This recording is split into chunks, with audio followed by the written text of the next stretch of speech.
We are a chain of specialty endocrine clinics. We have about 9 centers all over India, and we are striving to improve the endocrine care and awareness in the country.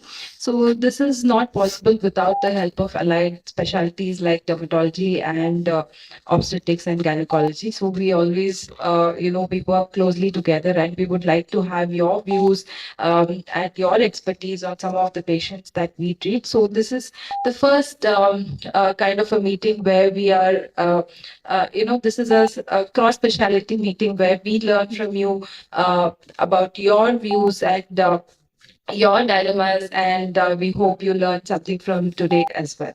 So, a warm welcome once again. To start off the session, I would like to call on the first speaker, Dr. Santosh Ramakrishnan. The chairpersons for this session are Dr. Manas.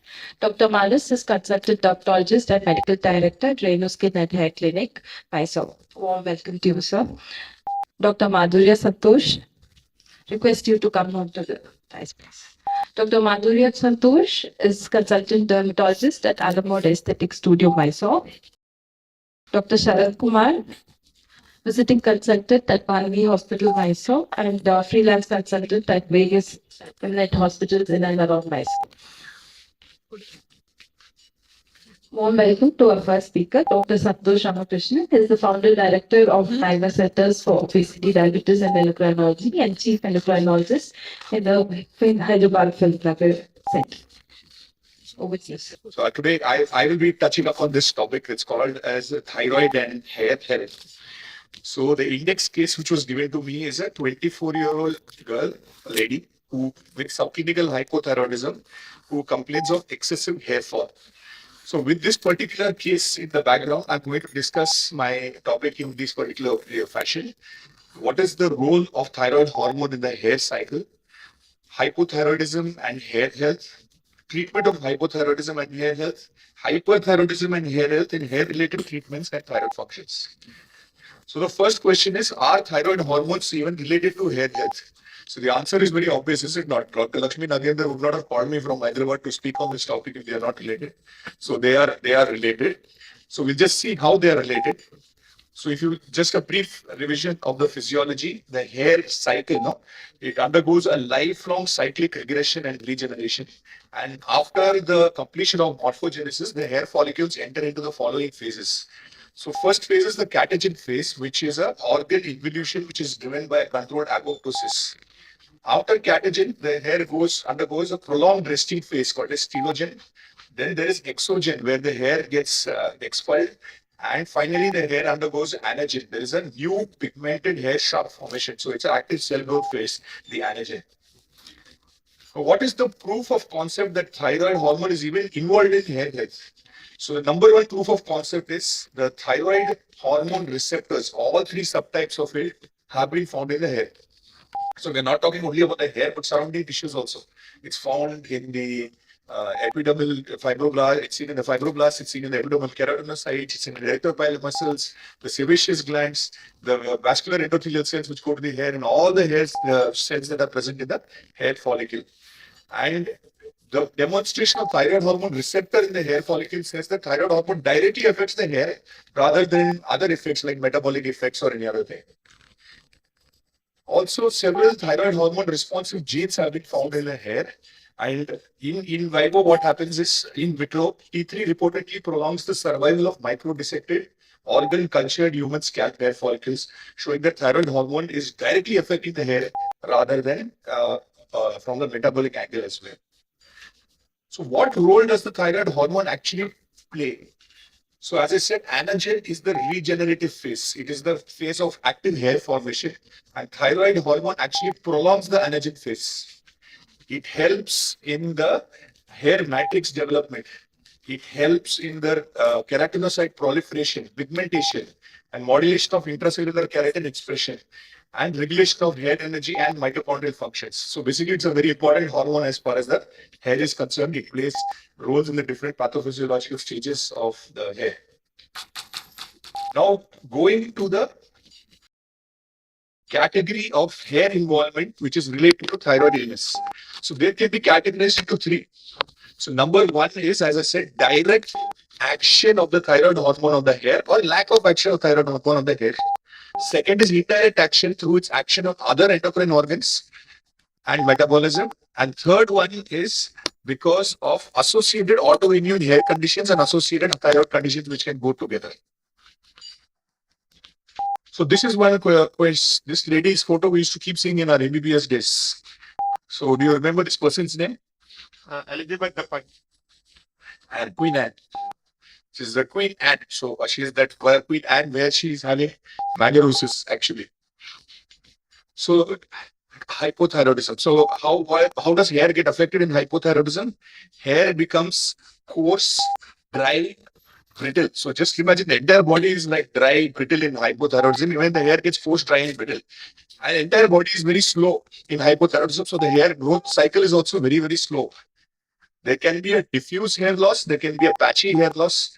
Sometimes there can be a massive telogen effluvium also when there is a sudden onset of hypothyroidism. The characteristic sign of overt hypothyroidism is this madarosis, that is loss of the outer one third of the eyebrows. It is also known as the Heptoge sign or the Queen Anne sign. Throughout the body, if you see, there is diminished body hair, especially the axillary and pubic hair also come down in hypothyroidism.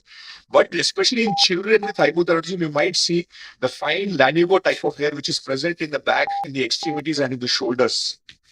And hair fall can sometimes be the only manifestation of hypothyroidism, which makes the dermatologist a very, very important person to actually diagnose hypothyroidism in the first place.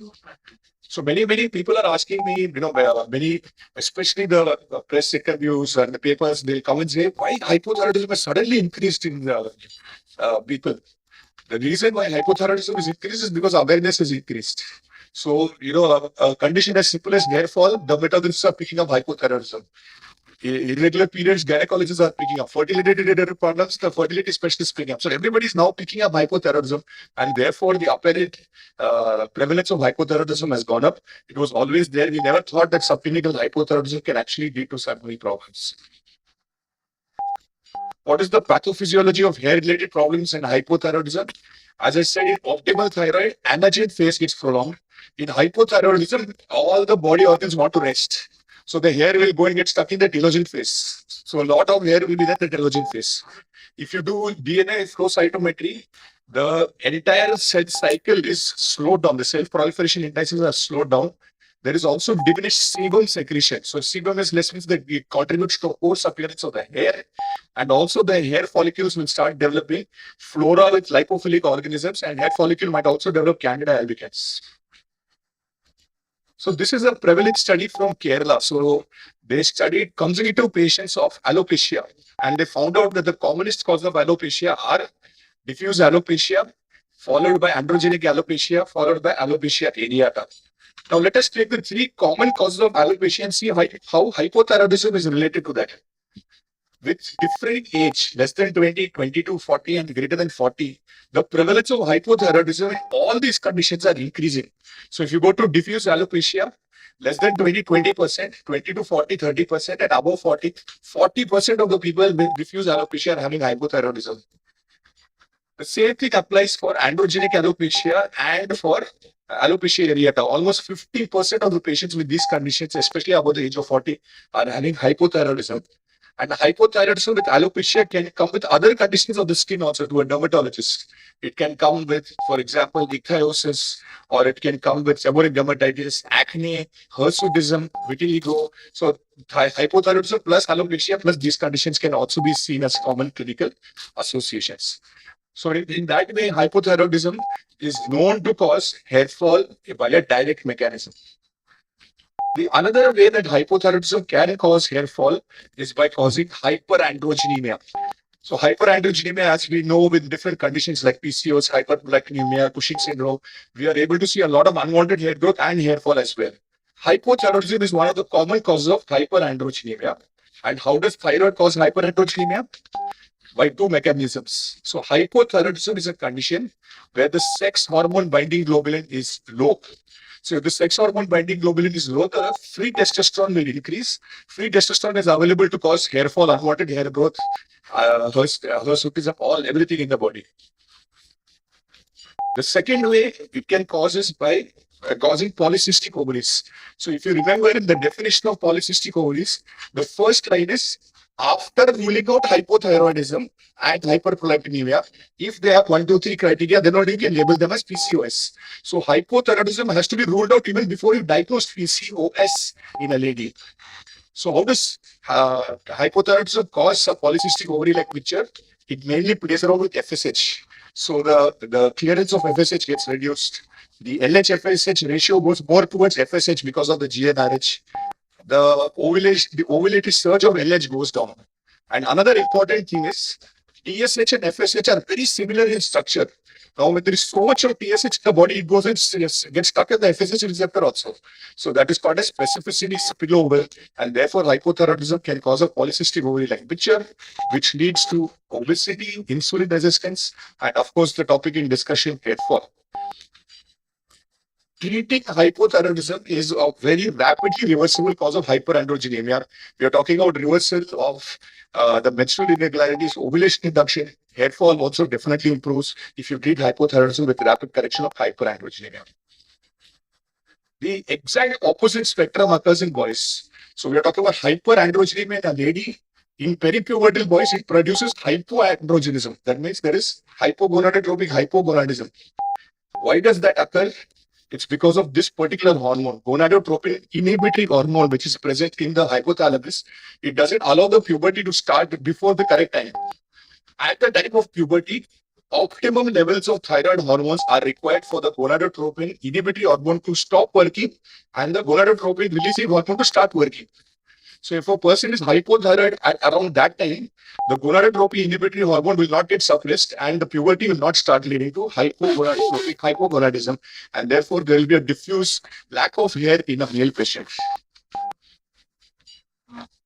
Can hyperthyroidism cause hair fall? So just imagine in hypothyroidism, as I said, it's dry, coarse, brittle hair. In hypothyroidism, it is opposite. It's fine hair, soft hair, greasy hair. But don't get fooled by that. It's not because it's like a shampoo or something. They are dysplastic breakable hairs because their tensile strength of the hair is very low. And hyperthyroidism can also present with hair fall. It can have a diffuse non-scarring alopecia, and also loss of pigmentation and early graying of hair can occur in hyperthyroidism. If you look at the pathophysiology, here it is exactly opposite. So as I said, normal thyroid, anagen. Hypothyroid cells, the hair is stuck in telogen. Here, exact opposite. The catabolic states are increased. The catagen and exogen phases are increased in patients with hyperthyroidism, and there is increased cell turnover as against what was happening in hypothyroidism. Graves' dermopathy itself is a very rare condition. So, I mean, all of us endocrinologists and dermatologists would have seen hardly 2 or 3 cases in our lifetime, I guess. So, but it can also cause hypertrichosis because of disruption of the glycosamine glycans. The next one is the autoimmune involvement of the hair.